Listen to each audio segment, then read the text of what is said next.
She was Hollywood royalty, a star since childhood, with a face known to millions. But Natalie Wood had a secret, a lifelong paralyzing fear. She was terrified of dark water. So how, on a cold November night in 1981, did she end up dying in the one place she feared most? The world was told it was a tragic accident. But the official story is now a ghost, haunted by decades of shifting timelines, new evidence, and one chilling unanswered question. Did Natalie Wood fall, or was she pushed? Thanksgiving weekend, 1981. The setting is pure Hollywood glamour. Natalie Wood, star of Rebel Without a Cause and West Side Story, sets sail on her yacht, the Splendor. With her is her husband, actor Robert Wagner, their friend, and Natalie's latest co-star, the intense and brilliant Christopher Walken, and the yacht's captain, Dennis Davern. They were celebrating the holiday and a break from filming her new movie, Brainstorm. They had dinner at a restaurant on Catalina Island, where staff noted they had been drinking heavily. There was laughter, but also a visible tension. They returned to the yacht, anchored a mile from shore. It was the last time Natalie Wood would be seen alive by anyone on land. Sometime after 11 p.m., the story given to police began.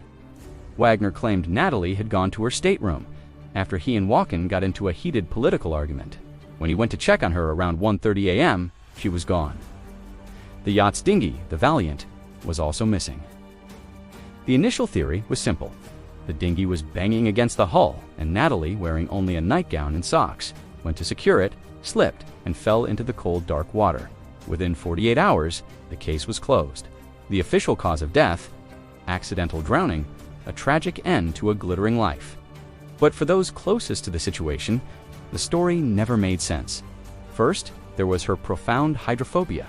Her mother had once warned her, based on a psychic's prediction, that she would die by drowning in dark water. This fear was so intense, she refused to even go in her own swimming pool. Why would she attempt to wrangle a dinghy, alone, in the middle of the night? For decades, the story lay dormant. Then, the boat's captain, Dennis Davern, broke his silence.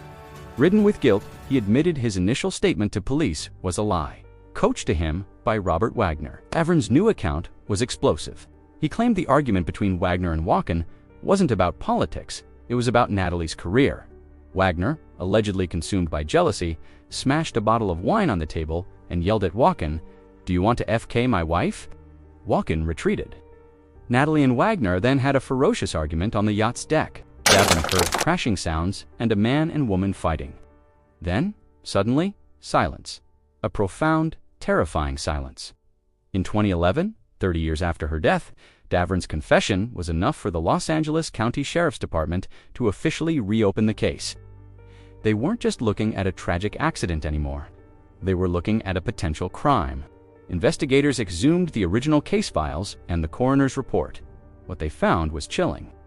The original report noted multiple bruises on Natalie's arms, a scratch on her neck, and a significant abrasion on her left cheek. At the time, these were brushed off as injuries sustained while trying to climb back aboard the dinghy. But the new analysis was different. The lead investigators now believed the bruises were non-accidental and could have been sustained before she ever entered the water. This new evidence changed everything. In 2012, authorities took the monumental step of amending Natalie Wood's death certificate. The cause was changed from accidental drowning to drowning and other undetermined factors. The official record now states that the circumstances of her death are suspicious.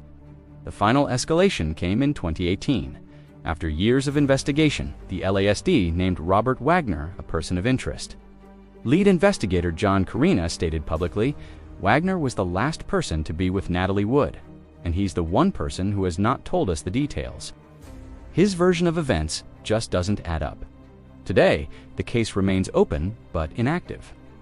A wall of silence protects the final moments of Natalie Wood's life. Christopher Walken has only ever stated that he went to bed and that it was a tragedy.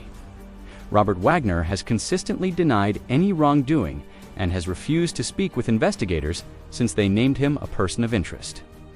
We are left with a story that has no ending, a Hollywood icon, a lifelong fear, a night of drinking and jealousy, and three men whose stories have either changed, been questioned, or never fully been told. The ocean that Natalie Wood feared her entire life claimed her in the end. but it has never given up its secrets. Was it a terrible accident, or the violent conclusion to a fight on a lonely yacht, a secret one man has kept for over 40 years? The hidden lives of Hollywood stars often conceal dark truths. If you were captivated by the mystery of Natalie Wood, wait until you uncover the bizarre case of George Reeves, the original Superman whose death by gunshot was ruled a suicide. But the evidence suggests something far more sinister.